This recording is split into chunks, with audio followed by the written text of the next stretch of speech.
ನಮಾಮಿ ಶಂಕರ ಸದಾಶಿವ ಸಮಾರಂಭಂ ಶಂಕರಾಚಾರ್ಯ ಮಧ್ಯಮಾಂ ಅಸ್ಮದಾಚಾರ್ಯ ಪರ್ಯಂತಂ ವಂದೇ ಗುರು ಪರಂಪರಾಂ ಶ್ರುತಿ ಸ್ಮೃತಿ ಪುರಾಣಾನಾಂ ಆಲಯಂ ಕರುಣಾಲಯಂ ನಮಾಮಿ ಭಗವತ್ಪಾದಂ ಶಂಕರಂ ಲೋಕಶಂಕರಂ. ನಾಡಿನ ಸಮಸ್ತ ವೀಕ್ಷಕ ಬಂಧುಗಳ ಪಾದಾರವಿಂದಗಳಿಗೆ ನನ್ನ ಶಿರಸಾಷ್ಟಾಂಗ ನಮಸ್ಕಾರಗಳು. ಕೆಲವು ರಾಶಿಗಳಿಗೆ ರಿಸ್ಕ್ ತಗೊಳ್ಳೋದು ಗೊತ್ತಿರುತ್ತೆ. ರಿಸ್ಕ್ ತಗೊಳ್ಳೋದೇ ಬರೋಲ್ಲ ಮಕ್ಕಳ. ಮುಂದಕ್ಕೆ ನೆನ್ಪಿಟ್ಕೊಳ್ಳಿ, ಇದು ನಂದು, ನಾನು ಬದುಕಬೇಕು. ನಾವು ಯಾರು ಗೊತ್ತಾ? ನಮ್ಮ ಶಕ್ತಿ ಗೊತ್ತಾ? ಭಗವಂತನನ್ನೇ ಕುಂದಿರ್ಸ್ಬಿಟ್ಟಿದ್ದೇವೆ. ನೀನು ಕೂತ್ಕೊಂಡು ನೀನು ನಾನು ಹೇಳಿದವ್ರು ಕೊಡು, ಎಲ್ಲ ಕೊಡಬೇಡ. ಎಷ್ಟು ಕೊಡ್ಬೇಕಂತ ಹೇಳ್ತೀನಿ ಅಷ್ಟೇ ಕೊಡು. ಅವ್ನು ಕೇಳಿದಷ್ಟು ಕೊಟ್ಬಿಟ್ರೆ ಮುಗೀತು, ಅವ್ನು ಬರೋಲ್ಲ, ಹಾಳು ಮಾಡ್ತಾನೆ. ಅವನು ಕೇಳದಿದ್ದವನು ಕೊಡಬೇಡ, ತಪಸ್ ಮಾಡದಿದ್ದವನ್ ಕೊಡಬೇಡ, ಸಾಧನೆ ಮಾಡದಿದ್ದವನ್ ಕೊಡಬೇಡ, ಧ್ಯಾನ ಮಾಡದಿದ್ದವನ್ ಕೊಡಬೇಡ. ಇಂಥದೊಂದು ಪ್ರಕೃತಿಯಲ್ಲೇ ಬರೀ ಒಂದು ಬಾವಿನ ನೋಡಿ ಅಗಿತೇವೆ. ಕಂಫರ್ಟ್ ಝೋನ್ ಬಿಟ್ಟು ನೀರಿಲ್ಲ, ಒಂದು ಬಾವಿ ಆಗದು ನೀರ್ ಮಾಡ್ಕೋತೇವೆ. ನಮ್ಮ ತೋಟಕ್ಕೆ, ನಮ್ಮ ಮನೆಗೆ, ಇವತ್ತು ಮನೆಗೂ ನಾವು ಒಂದು ಬೋರ್ವೆಲ್ ಹಾಕೋತೇವೆ. ಅಗೆಯದೆ ಆ ಕಂಫರ್ಟ್ ಝೋನ್ ಬಿಟ್ಟು ಆ ರಿಸ್ಕ್ ತಗೊಳ್ಳದೆ ಎಷ್ಟೋ ಜನ ನೋಡಿ, ರೈತರುಗಳು 1, 2, 3, 4 ಬೆಳೆ ಹೋಗಿದೆ ಬಿಡಲ್ಲ. ಆ ಭೂತಾಯಿಯನ್ನ ಒಲಿಸ್ಕೋತಾರೆ. ಈ ಭೂಮಿಯಲ್ಲಿ, ಈ ಪರಿಸರದಲ್ಲಿ, ಈ ವೆದರ್ಗೆ, ಈ ನೇಚರ್ಗೆ, ಈ ಪರಿಸರಕ್ಕೆ, ಈ ಪ್ರಕೃತಿದತ್ತ ಶಕ್ತಿಗೆ ಏನು ಬೆಳೆದ್ರೆ ಚಂದ, ಯಾವಾಗ ಬೆಳೆದ್ರೆ ಚಂದ, ಯಾವ ಸೀಸನ್ಗೆ ಹಾಕೊಂಡ್ರೆ ಚಂದ, ಯಾವಾಗ ಮಳೆ ಬರುತ್ತೆ ರೈತರಿಗೆ ಗೊತ್ತಿದೆ. ಪ್ರಕೃತಿಯ ಬಗ್ಗೆ ತುಂಬಾ ಚೆನ್ನಾಗಿ ಅರ್ಥ ಮಾಡ್ಕೊಬಿಟ್ಟಿರ್ತಾರೆ. ವರ್ಷಗಟ್ಟಲೆ ಭೂಮಿಯಲ್ಲಿ ನಿಲ್ಲುವ ಆ ಭೂತಾಯಿಯ ಸೇವೆ ಮಾಡತಕ್ಕಂತ ಆ ಕಂಫರ್ಟ್ ಝೋನ್ ಬಿಟ್ಟು, ಕಂಫರ್ಟ್ ಅಂದ್ರೆ ಈಸಿ, ಸುಲಭ. ಆ ಸುಲಭ ಅನ್ನೋದನ್ನ ಬಿಟ್ಟು ಅದರಲ್ಲಿ ಇಳಿದು ಒಬ್ಬ ವಿಜ್ಞಾನಿಗೂ ಗೊತ್ತಿಲ್ಲದಂತ ವಿಸ್ಮಯಗಳು ಒಬ್ಬ ರೈತನು ಗೊತ್ತಿರುತ್ತೆ.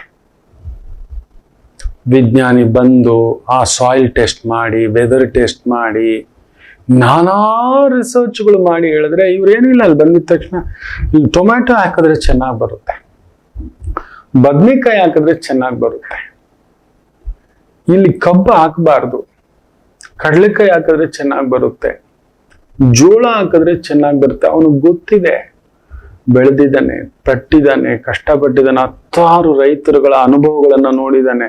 ಓಹೋ, ಇದು ಹಿಂಗಾಗಿದೆ. ಈ 12 ರಾಶಿಗಳಲ್ಲಿಯೇ ಒಂದು ಕಂಫರ್ಟ್ ಝೋನ್ ಅನ್ನ ಮುರಿಯತಕ್ಕಂತ ಒಂದು ಪ್ರಬಲವಾದ ಟಾಪ್ 3 ರಾಶಿಗಳಿದ್ದಾವೆ. ಆ ರಾಶಿಗಳ ಶಕ್ತಿಯಲ್ಲಿ ಒಂದು ರಾಶಿಯ ಬಗ್ಗೆ ಪರಿಚಯ ಮಾಡ್ಕೊಡ್ತಾನೆ. Comfort zone.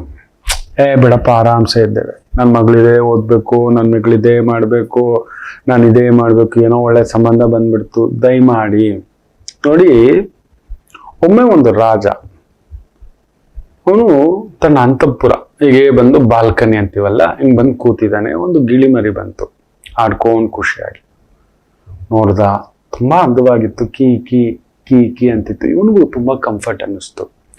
ಗಿಳಿನೂ ನೋಡ್ತೀವಿ, ಇವನೇನು ಅಟ್ಯಾಕ್ ಮಾಡ್ತಿಲ್ವಲ್ಲ ಅಂತ ಆನಂದದಿಂದ ಅವನು ನೋಡ್ತಿತ್ತು. ಚಿತ್ರ ವಿಚಿತ್ರ ಡ್ರೆಸ್ಗಳು ಹಾಕೊಂಡಿರ್ತಾನ. ರಾಜನಿಗ ಆಭರಣಗಳು, ರತ್ನಹಾರಗಳು, ಕಂಠಿಹಾರಗಳು, ಆ ಪಳಪಳಕ್ಕೆ ಅದಕ್ಕೇನೋ ಒಂದು ಹತ್ರ ಬಂದು ಕೂತ್ಬಿಡ್ತು. ತಾನು ರಾಜ ಅಂದಮೇಲೆ ಏನ್ ಊಟ ಇರಲ್ಲ ಹೇಳಿ, ಅವ್ರಿಗೆಲ್ಲ ತುಂಬಾ ಒಳ್ಳೊಳ್ಳೆ ವಿಶೇಷವಾದಂತ ಖಾದ್ಯಗಳು, ಭೋಜನಗಳು ಏನೇನೋ ಇರುತ್ತೆ. ಅಲ್ಲೇ ಅವನಿಗೆ ಡ್ರೈ ಫ್ರೂಟ್ಸ್ ಇತ್ತು, ತಗೊಂಡೊಂದೆರಡು ಹಾಕದ, ಅದು ಅಚ್ಚುಕಟ್ಟಾಗಿ ತಿಂತು, ಕೈಯಲ್ಲಿ ಇಟ್ಕೊಂಡು ಅದು ತಿಂದ, ಮುಟ್ಟದ, ಅದಕ್ಕೆ ತುಂಬಾ ಖುಷಿ. ಸರಿ, ಸ್ವಲ್ಪ ಹೊತ್ತಿಟ್ಟು ಬಿಟ್ಟು ತನ್ನ ಕೆಲ್ಸಗಳಿತ್ತೆಲ್ಲ ಹೋದ. ಬಂದ್ ನೋಡಿದ್ರೆ ಅದಲ್ಲೇ ಕೂತಿದೆ ಆನಂದವಾಗಿ ಕೀ ಕೀ ಅಂತ. ಓಹೋ, ಇದು ನಾನು ತುಂಬಾ ಹಚ್ಕೊಬಿಟ್ಟಿದೆ. ದಿನ ಕೊಡೋದು. ಅದು ಹೆಂಗ್ ಹಾರ್ತಿತ್ತು ಅಂದ್ರೆ, ಅಲ್ಲೇ ಒಂದು ಮರ, ಆ ಒಂದು ಬಾಲ್ಕನಿಗೆ ಅಂಥದ್ದು ಆ ಕೊಂಬೆ ಒಳಗಡೆ ಬಂದ್ಬಿಟ್ಟಿದೆ. ಬಂದ್ಬಿಟ್ಟು ಆ ಕಿಟಕಿ ಹತ್ರ ನಿಂತಿದೆ ಇವನ ಬಾಲ್ಕನಿಗೆ.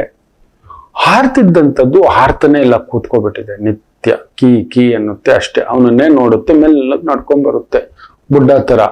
ಈ ರಾಜನಿಗೆ ಆಶ್ಚರ್ಯ, ಯಾಕಂದ್ರೆ ದಿನ ಹಾರ್ಕ ಕುಣಿತ ಖುಷಿ ಖುಷಿಯಾಗಿ ಅಷ್ಟೂ ದೊಡ್ಡ ಪಕ್ಷಿಗಳ ಜೊತೆ ಆರ್ತಿದ್ದಂತ ಒಂದು ಪಕ್ಷಿ ಬಂದು ಹಿಂಗ್ ಕುತ್ಕೊಂತು. ಸರಿ, ಏನೋ ಆಯ್ತು ಅಂತ ಹೇಳ್ಬಿಟ್ಟು ನಾನು ಒಂದಷ್ಟು ಕಾಳುಗಳು ಇನ್ನೊಂದು ಕೊಟ್ಟೆ. ತಿಂತ ಇದು ಕೂತು ಬಿಟ್ಟಿದ್ದಿಲ್ಲ, ಇದಕ್ಕೇನಾಗ್ಬಿಟ್ಟಿದೆ, ತಳ್ಳಿದ್ರು ಆರ್ತಿಲ್ಲ. ಹೋಗು ಅಂದ್ರು ಹೋಗ್ತಿಲ್ಲ, ಹಂಗೆ ಕೂತ್ಬಿಟ್ಟಿದೆ. ಅದಕ್ಕೇನಾಗ್ಬಿಟ್ಟಿದೆ, ಅಯ್ಯೋ ಯಾರು ಹೋಗೋ ಹಾರ್ಕೊಂಡು ಹೋಗ್ತೀನೋದ, ಕೂತ ಜಾಗದಲ್ಲೇ ಒಳ್ಳೊಳ್ಳೆ ರಸಪುರಿ ತರ ಹಣ್ಣುಗಳು ಕೊಡ್ತಾವನೆ, ವಿಧವಾದಂತ ಹಣ್ಣುಗಳು, ಅವ್ನ ತೋಟದಲ್ಲಿ ಬೆಳಿಲಾರದ ಹಣ್ಣುಗಳ ಏನ್ ಅವ್ನ ಪಕ್ಕದಲ್ಲಿ ಕುತ್ಕೊಂಡು ತಿಂತಿದ್ರೆ ಕಟ್ ಮಾಡ್ಬೇರೆ ಕೊಡ್ತಾನೆ. ಯಾರೀಗ ಯಾವ್ದೋ ದೊಡ್ಡ ಪಕ್ಷದಿಂದ ಲಬಕ್ಕಂತ ಆಗ್ತು, ಇವನ್ ಪ್ರೊಟೆಕ್ಷನ್ ಬೇರೆ ಗನ್ಮ್ಯಾನ್ಗಳು ಇಟ್ಟವನೆ, ಕತ್ತಿಗಳಿಟ್ಟು ಸೈನಿಕರು ಎಲ್ಲ. ನಾನ್ ಸೇಫ್ಟಿ ಆಗಿದ್ದಾನೆ, ಇನ್ನೇನ್ ಬೇಕು ನನ್ಗೆ? ಆರಾಮ್ಸೆ ಕಾಲು ಹಾಗೆ ಕುತ್ಕೋ, ರೆಕ್ಕೆ ಕೂಡ ಹರಿಸ್ತಿಲ್ಲ ಅದು. ನೋಡು ರಾಜನ್ ಚಿಂತೆ ಆಗ್ತು, ಏನಾಗ್ತಿದೆ ಈ ಪಕ್ಷಿಗೆ, ಇದು ಯಾಕೆ ಆಡ್ತಿಲ್ಲ? ಡಂಗೂರ ಸಾರ್ತಾನೆ, ತುಂಬಾ ಜನ ಬರ್ತಾರೆ. ಯಾರು ಈ ಪಕ್ಷಿಯನ್ನು ಆರೋ ಹಾಗೆ ಮಾಡ್ತಾರೋ ಅವರಿಗೆ ಒಳ್ಳೆ ಒಂದು ಸಂಭಾವನೆ ಕೊಡ್ತಾನೆ. ತಗೊಳ್ಳಿ ಡಂಗೂರ. ಒಬ್ಬ ಡಗ ಸದ್ದು ಮಾಡಿದ್ರೆ ಅದು ಎದ್ದೊಳಲ್ಲನಂತೆ ಪಕ್ಕದಲ್ಲಿ. ಕಂಫರ್ಟ್. ಕೆಲವ್ರು ನೋಡಿ ನೀವು ಎಷ್ಟೇ ಡಂಗೂರ ಹೊಡಿರಿ ಎದ್ದೊಳಲ್ಲ. ಕಂಫರ್ಟ್. ಬಿಡು, ನಮ್ಮಪ್ಪ ತಂದಾಕ್ತಾನೆ, ನನ್ನ ಹೆಂಡತಿ ತಂದಾಕ್ತಾಳೆ, ನನ್ನ ಗಂಡ ತಂದಾಕ್ತಾನೆ, ಬಿಡು, ಹೆಂಗೋ ತಂದಾಕ್ತಾನೆ ಬಿಡು. ಕಂಫರ್ಟ್ ಸಿಗ್ಬಿಡ್ತಲ್ವಾ, ಅದಕ್ಕೆ ಅಡ್ಜಸ್ಟ್ ಆಗ್ಬಿಡ್ತಾರೆ. ಇವತ್ತು ನಮ್ಮ ಮಕ್ಳಿಗೆ ನಾವು ಮಾಡಿರೋದು ದೊಡ್ಡ ಸ್ಕೂಲು, ದೊಡ್ಡ ಬ್ಯಾಗು, ದೊಡ್ಡ ಶೂ, ದೊಡ್ಡ ಫೋನು, ದೊಡ್ಡ ಟ್ಯಾಬು, ದೊಡ್ಡ ಲ್ಯಾಪ್ಟಾಪು, ದೊಡ್ಡ ಮ್ಯೂಸಿಕ್ ಗೇಮು, ಅದೇನೋ PS3 ಅಂತೆ, PS4 ಅಂತೆ, ಪ್ಲೇ ಸ್ಟೇಷನ್ಗಳು, ಏನೇನೋ ಪೋಷಕಾರ ಕೊಡ್ಬೇಕು 17 ವರ್ಷದ ಹುಡುಗನ ಕೈಗೆ. ನೀವು ನಂಬಲ್ಲ, ನಾನು ನೋಡಿದ್ದೇನೆ ಕೆಲವು ಮಕ್ಕಳ ಕೈಯಲ್ಲಿ 50,000 ರೂಪಾಯಿ ವಾಚ್ ಇದೆ, ಕೈಯಲ್ಲಿ 50,000 ರೂಪಾಯಿ ಕ್ಯಾಶ್ ಇದೆ, ಕಾಲಲ್ಲಿ 5,000 ರೂಪಾಯಿ ಶೂ ಇದೆ. ಬೇಕಾ ನಿಮಗಿದು? ವಿದ್ಯೆ ಓದುವ ಮಕ್ಕಳಿಗೆ ಇಷ್ಟು ದೊಡ್ಡ ಕಂಫರ್ಟ್ ಝೋನ್ ಕೊಡೋದ? ಏನು ಡ್ರೈವರ್ ಅಂತೆ, ಕಾರ್ ಅಂತೆ, ಹೋಗಿ ಹಿಂಗೆ ಇಳಿಸ್ಬೇಕಂತೆ. ಹಿಂಗೆ ಲೋಕ ಏನ್ರಿ ಕಲಿತಾನೆ ಅವ್ನು ತಟ್ಕೋತಾನ ಅವನ್ ಸೋಲನ್ನ. ಇಷ್ಟು ದೊಡ್ಡ ಕಂಫರ್ಟ್ ಕೊಟ್ಬಿಟ್ರೆ ನೋಡಿ, ಆಗಿನ ಕಾಲದಲ್ಲಿ ಗುರುಕುಲ ಎಂತ ದೊಡ್ಡ ದೊರೆಯ ಮಗನಾದರೂ, ಅಧಿಕಾರಿಯ ಮಗನಾದರೂ, ಸೇವಕನ ಮಗನಾದರೂ ಎಲ್ರಿಗೂ ಒಂದೇ ಪಂಕ್ತಿ ಊಟ. ನಮ್ ಧರ್ಮಸ್ಥಳದಲ್ಲಿ ಇಟ್ಟ ಹಾಗೆ ಹೋದ್ರೆ ನೋಡಿ ಎಲ್ರೂ ಕುತ್ಕೋತೀವಿ, ಲೈನಾಗಿ ಹಿಂಗ್ ಕುತ್ಕೋತೀವಿ. ನಮ್ಮ ಮಹದೇಶ್ವರನ್ ಬೆಟ್ಟಕ್ಕೆ ಹೋಗ್ಬಿಟ್ರೆ ಅಂತೂ ಅದಿದ್ದು ಅಂದ, ನನ್ನ ಮಹದೇಶ್ವರನ್ಗಿಂತಲ್ಲ, ನನ್ನ ನಂಜುಂಡೇಶ್ವರನ್ಗಿಂತಲ್ಲ ಅಂತ ಕುತ್ಕೊಂಡು. ಯಾರು ಏನಿಲ್ಲ ಅಲ್ಲಿ ಕುತ್ಕೊಡು ಪಂಕ್ತಿಲಿ. ಮಹಾಪ್ರಸಾದದ ಮುಂದ್ಗಡೆ, ಮಹಾದೇವನ ಮುಂದ್ಗಡೆ ಎಲ್ರೂ ಒಂದೇ, ಅಷ್ಟೇ. ಆ ದೊಡ್ಡದ ಪದ್ಧತಿ ನಿಯಮ ಇತ್ತು. ಕೃಷ್ಣ ಕುಚೇಲ ಸಾಂದೀಪಿನಿ ಮಹರ್ಷಿಗಳ ವಿಪರೀತ ಬಡತನ. ಈತೆಯಲ್ಲಿ ನನ್ನ ಕೃಷ್ಣದೇವ ಭಗವಂತ. ಯೋಚನೆ ಮಾಡಿ ನೋಡಿ, ದ್ರೋಣಾಚಾರ್ಯರ ಗುರುಕುಲದಲ್ಲೂ ಅಷ್ಟೇ. ದುರ್ಯೋಧನನು ಕೆಳಗಡೆನೆ ಮಲಗಬೇಕಿತ್ತು, ಭೀಮನು ಕೆಳಗಡೆನೆ ಮಲಗಬೇಕಿತ್ತು. ಇಷ್ಟಕ್ಕೂ ಯುವರಾಜ ಆತ, ರುದ್ರಾಷ್ಟ್ರನ ಮಗ. ರಾಜ್ಯವಿಲ್ಲದ ಪಾಂಡುವಿನ ಮಕ್ಕಳು ಇವರು ನೆಲದಲ್ಲೇ ಮಲಗಬೇಕಿತ್ತು. ಇವ್ರಿಗೂ ಇದೇ ಊಟ, ಅವ್ರಿಗೂ ಯುವರಾಜನಿಗೂ ವಿಶೇಷ ಭೋಜನಗಳಾಗ್ಬೇಕು, ಅದೆಲ್ಲ ಇಲ್ಲ. ಅವರು ಹೋಗ್ಬೇಕಿತ್ತು, ಕಂದಮೂಲಾದಿಗಳನ್ನ ತಗೊಂಡ್ಬರ್ಬೇಕಿತ್ತು, ಗರಿಕೆಗಳನ್ನ ತಗೊಂಡ್ಬರ್ಬೇಕಿತ್ತು, ಪತ್ರೆಗಳನ್ನ ತರಬೇಕಿತ್ತು, ಇದೆಲ್ಲ ಇತ್ತು. ಯಾಗಶಾಲೆಗೆ ಬೇಕಾದ ವ್ಯವಸ್ಥೆಗಳು ನೋಡ್ಕೋಬೇಕಿತ್ತು. ಒಬ್ಬೊಬ್ರಿಗೊಂದೊಂದು ಜವಾಬ್ದಾರಿ. ಇವತ್ತಿಲ್ಲ. ಇವತ್ತು ನಮ್ಮ ಮಕ್ಕಳು ತಟ್ಕೋತಾರೆ. 50,000 ರೂಪಾಯಿ ಪಾಕೆಟ್ ಮನಿ ಮಕ್ಳೇ. ನಾನು ಶಾಕ್ ಆಗಿದ್ದೇನೆ. ಒಂದೊಂದು ಫೋನ್ ತೆಗಿತಿದ್ರೆ, ಇನ್ನೊಂದು ತೆಗಿತಿದ್ರೆ, ನಮ್ಮ ಮಕ್ಕಳು ಎಲ್ಲಿ ಹೋಗ್ತಿದ್ದಾರೆ, ಏನ್ ಮಾಡ್ತಿದ್ದಾರೆ, ಎಲ್ಲಿ ಹೇಗೆ ಓದ್ತಿದ್ದಾರೆ, ಯಾರ ಜೊತೆಲಿ ಬರ್ತಿದ್ದಾರೆ, ಏನು ಗಮನ ಇಲ್ಲ. ಇಬ್ರು ಕೆಲ್ಸಕ್ಕೆ ಹೋಗೋ ಮಕ್ಕಳನ್ನ ಕಳ್ಸೋ. ಆ ಮಕ್ಕಳಲ್ಲಿ ಇವತ್ತು ಏನ್ ಆಗ್ತಿದೆ ನಮ್ಗೆ ಪಾಪ ಮಕ್ಕಳು. ಅವ್ರಿಗೆ ನಾವೇ ಕಲ್ಸಿಲ್ಲ ಕುಟುಂಬ ಪದ್ಧತಿ, ಜೊತೆಲಿರೋದು ಕಲ್ಸಿಲ್ಲ, ಪ್ರೀತಿ ಪ್ರೇಮ ಕಲ್ಸಿಲ್ಲ, ಜವಾಬ್ದಾರಿ ಕಲ್ಸಿಲ್ಲ, ಅನುರಾಗ ಕಲ್ಸಿಲ್ಲ, ಜ್ಞಾನ ಕಲ್ಸಿಲ್ಲ, ದೇಶಭಕ್ತಿ ಕಲ್ಸಿಲ್ಲ, ದೈವ ಭಕ್ತಿ ಕಲ್ಸಿಲ್ಲ, ಕುಟುಂಬ ಭಕ್ತಿ ಕಲ್ಸಿಲ್ಲ, ಹಿರಿಯರ ಭಕ್ತಿ ಕಲ್ಸಿಲ್ಲ. ಅವ್ರಿಗೆ ಏನ್ ಮಾಡ್ತಾರೆ? ಅವ್ರಿಗೂ ಅಟ್ಯಾಚ್ಮೆಂಟ್ ಇಲ್ಲ. ಅಯ್ಯೋ ನಮ್ಮ ಅಮ್ಮನ ದುಡಿಯೋಕ್ ಹೋದ್ರು, ಅಪ್ಪನ ದುಡಿಯೋಕ್ ಹೋದ್ರು, ದೊಡ್ಡ ಫ್ಲಾಟು, ಬಿಡು, ಮಾತಾಡಕ್ಕೆ ಯಾರು ಇಲ್ಲ, ಯಾರೋ ಫ್ರೆಂಡು ಕರ್ಕೊಂಡ್ ಬಂದ್ರು, ಇನ್ನೊಂದಾಯ್ತು, ಇನ್ನೊಂದು ಹೆಚ್ಚು ಕಮ್ಮಿ ಧಮಾಲು. 2,000 ರೂಪಾಯಿ ಪಾಕೆಟ್ ಮನಿ. ಕದಲಿಕ್ ಹೋಗಿ ಸಿಕ್ಕಾಕೊಂಡು ಹೇಳ್ತೀನಿರೋ ನಿಮ್ ಮನೆಗೆ ಅಂತ ಹೇಳಿದಕ್ಕೆ ಕಾಲಕ್ಕೆ ಬಿದ್ದು ಬಿದ್ದಿದ್ದಾಳೆ, ಧಮಾಲು. ಇದೇ ಮಾಡೋದು. 2,000 ರೂಪಾಯಿ ಪಾಕೆಟ್ ಮನಿ ಕದಲಿಕ್ಕೆ ಏನಕ್ಕೆ ಹೋಗ್ಬೇಕು? ಇದನ್ನ ಮಾಡಿದವ್ರು ಯಾರು? ನಾವೇ.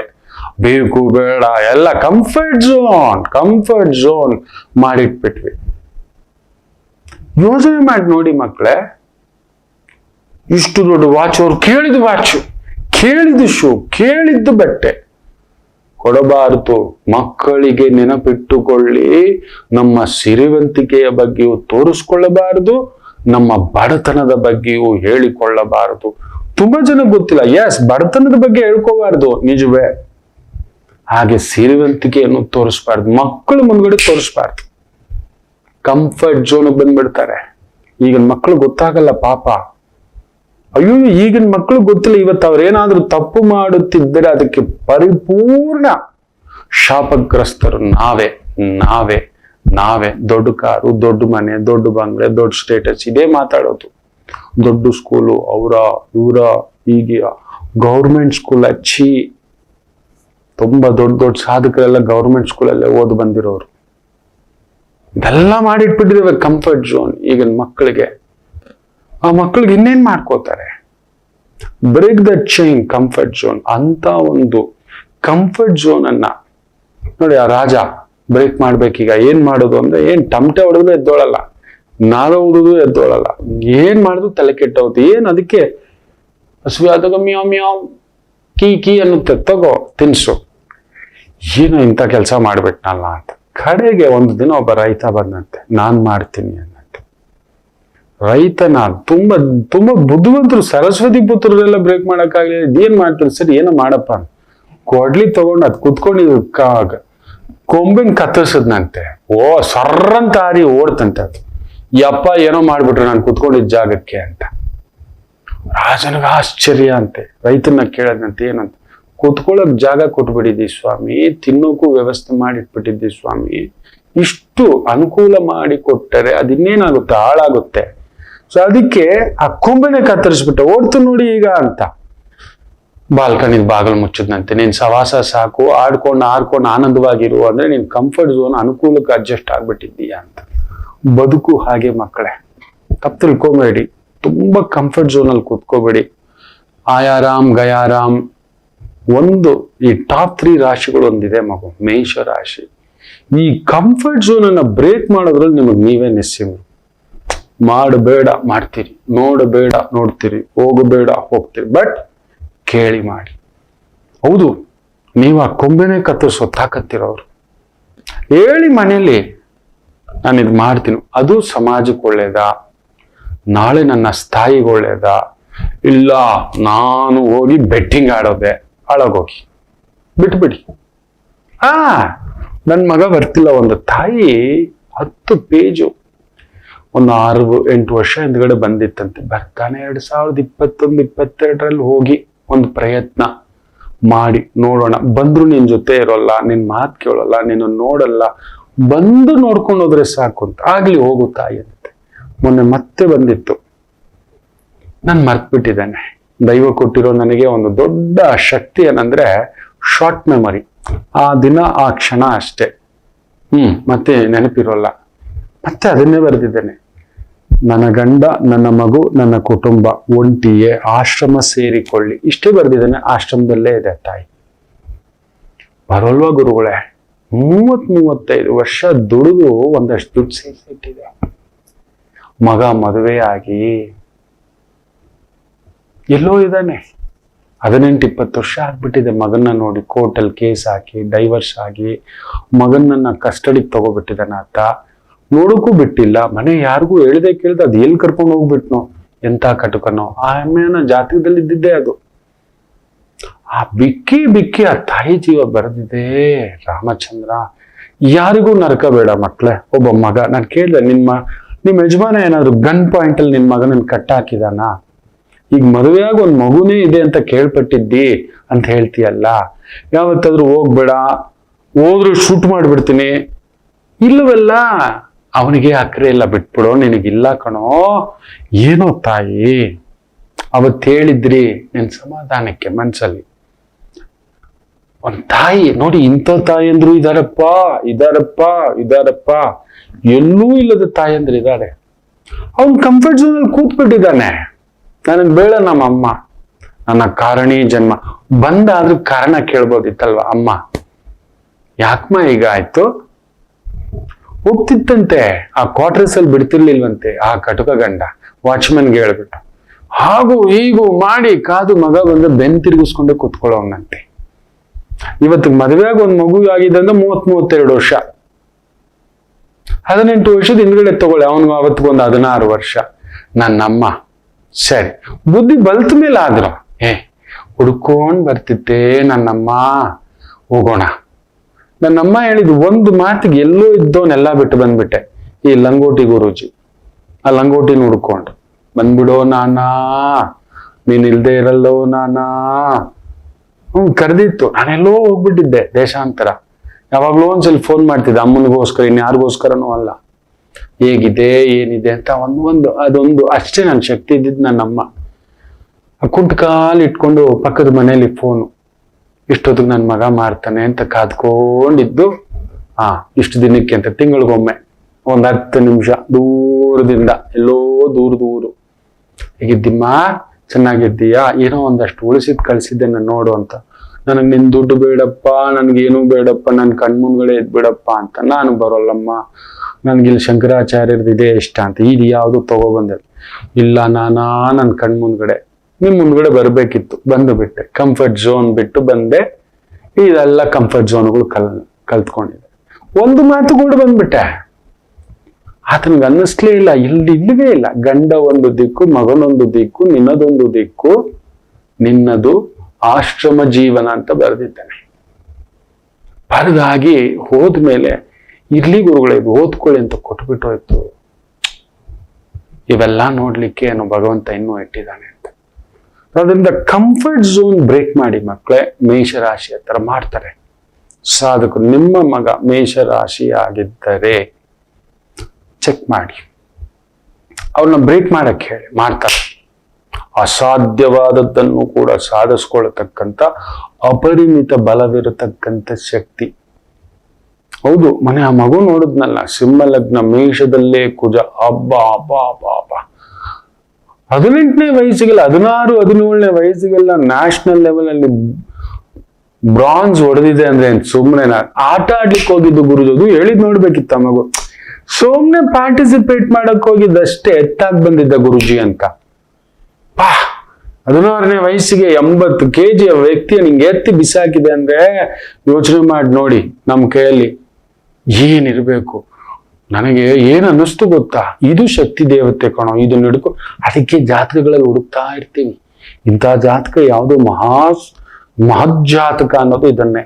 ಎಲ್ಲೋ ಒಬ್ಬ ಶಂಕರಾಚಾರ್ಯರು, ಎಲ್ಲೋ ಒಬ್ರು ಅಬ್ದುಲ್ ಕಲಾಂ, ಇನ್ನೊಬ್ಬ ಅಬ್ದುಲ್ ಕಲಾಂ ಹುಟ್ಟು ಬರ್ತಾರೆ, ಇನ್ನೊಬ್ಬ ವಲ್ಲಭಭಾಯಿ ಪಟೇಲ್ ಹುಟ್ಟು ಬರ್ತಾರೆ, ಇನ್ನೊಬ್ಬ ಗಾಂಧೀಜಿ ಹುಟ್ಟು ಬರ್ತಾರೆ, ಇನ್ನೊಬ್ಬ ವಿವೇಕಾನಂದರು ಹುಟ್ಟು ಬರ್ತಿರ್ತಾರೆ ಅಂತ. ಲಕ್ಷದಲ್ಲೊಬ್ಬ, ಲಕ್ಷಕ್ಕೊಬ್ಬ, ಇಲ್ಲ ಕೋಟಿಗಳಲ್ಲೊಬ್ಬ, ಕೋಟಿಗೊಬ್ಬ. ನೋಡಿ ಈ ತರ ಮೇಷಂ ಕೋಟಿಗೊಬ್ಬರೇ ನೀವು. ಬಟ್ ಮೇಕ್ ಶೋರ್ ಕೇಳಿ, ಸರಸ್ವತಿ ಪುತ್ರರನ್ನ ಸ್ವಲ್ಪ ಕೇಳಿ. ನಿಮ್ಮ ಬಲ ಶಕ್ತಿಗಳನ್ನ ಇಲ್ಲ ಅಂದ್ರೆ ಮುಗುಚಾಕೋಬಿಡ್ತೀರ. ನಂಗೆ ಅದೊಂದು ಭಯ. ನೀವು ಕೊಂಬೆ ಮುರಿಯೋರೆಲ್ಲ ನೀವು ಮರಕ್ಕೆ ಇಟ್ಟು ಬಿಡ್ತೀರಿ ನೀವು ಸ್ವಲ್ಪ, ಅದೊಂದು ಭಯ. ಪಟ್ಟ ಗುತ್ಕೊಳ್ಳಿ ಮಕ್ಳೇ ನೀವು, ನಿಜ ಹೇಳ್ತೀನಲ್ವಾ. ನಿಮ್ಮ ಬಲವೇ ಬೇರೆ. ಮೇಷಂ ಅಧಿಕಾರಂ, ಸ್ಥಾನಂ, ಗೌರವಂ ಅದಿದೆ. ಯಾವ್ದು ಆ ಶಕ್ತಿ, ಏನ್ ಮಾಡ್ಕೊಂಡ್ರೆ, ಹೇಗ್ ಮಾಡ್ಕೊಂಡ್ರೆ, ಯಾವ್ದು ಮಾಡ್ಕೊಂಡ್ರೆ ಇದು ಸರಿಯೇ. ಈ ಕಂಫರ್ಟ್ ಝೋನ್ ಅನ್ನ ಬ್ರೇಕ್ ಮಾಡಿ, ನಾನು ಸ್ಪೋರ್ಟ್ಸಾ, ನಾನು ಲಾನಾ, ನಾನು ಪೊಲಿಟಿಕಲ್ ಸೈನ್ಸಾ, ನಾನು ಅಡ್ಮಿನಿಸ್ಟ್ರೇಷನ್ನ, ನಾನು ಸರ್ಜನ್ನ, ಡಿಫೆನ್ಸ್ ಆಫೀಸರಾ, ಲೀಗಲ್ ಆಫೀಸರಾ, ಸ್ಪೋರ್ಟ್ಸ್ ಅಥಾರಿಟಿಯ, ಯಾವ್ದು ಆ ಕಂಫರ್ಟ್ ಝೋನ್ ಬ್ರೇಕ್ ಮಾಡಿದ್ರೆ ನನಗೆ ಆ ಶಕ್ತಿ ಬ್ರೇಕ್ ಮಾಡ್ಬಿಡಿ. ನಿಂತುಕೊಳ್ಳಿ, ನೀವು ಸಾಧಿಸುತ್ತೀರಿ. ನನ್ನ ಮಾತು ಕೇಳಿ. ತುಂಬಾ ಜನಕ್ಕೆ ಇದು ಗೊತ್ತಿಲ್ಲ. ಅಲ್ಲಿ ಕಂಫರ್ಟ್ ಹಾಕೋಬಿಟ್ಟಿರ್ತೀರಿ, ಮಾಡ್ಕೋತೀರಿ ಅಂತ ಅನ್ಕೋತೇನೆ. ಮಾತೃದೇವೋ ಭವ. ನಮಾಮಿ ಶಂಕರ. ನನ್ನ ಪ್ರೀತಿಯ ಆಧ್ಯಾತ್ಮಿಕ ಬಂಧುಗಳೇ, ಪ್ರತಿಯೊಬ್ಬರ ಜೀವನದಲ್ಲೊಂದು ಕೆಲವೊಂದು ಪ್ರಶ್ನೆಗಳಿರುತ್ತೆ, ಉತ್ತರವಿಲ್ಲದ ಪ್ರಶ್ನೆಗಳಿಲ್ಲ. ಅಂಥದ್ದೊಂದು ಸಮಸ್ಯೆ ಇದೆಯಾ? ಜ್ಯೋತಿಷ್ಯ ಮುಖೇನ ಹಾಗೂ ಆಧ್ಯಾತ್ಮಿಕ ಮುಖೇನ ನಿಮ್ಮ ಪ್ರಶ್ನೆಗಳಿಗೊಂದು ಪುಟ್ಟ ಸಮಾಧಾನ. ಈ ಕೂಡಲೇ ಕೆಳಗಿನ ಸಂಖ್ಯೆಗೆ ಕರೆ ಮಾಡಿ, ಇಲ್ಲವೇ ವಾಟ್ಸಪ್ ಮಾಡಿ, ಹಾಗೂ ನಮ್ಮ ನಮಾಮಿ ಶಂಕರ ಯೂಟ್ಯೂಬ್ ಚಾನೆಲ್ ಮುಖಾಂತರವೂ ಕೂಡ ಸರಳ ಪರಿಹಾರವನ್ನು ತಾವು ವೀಕ್ಷಿಸಿ ಹಾಗೂ ಪಡೆಯಬಹುದು. ನಮಾಮಿ ಶಂಕರ.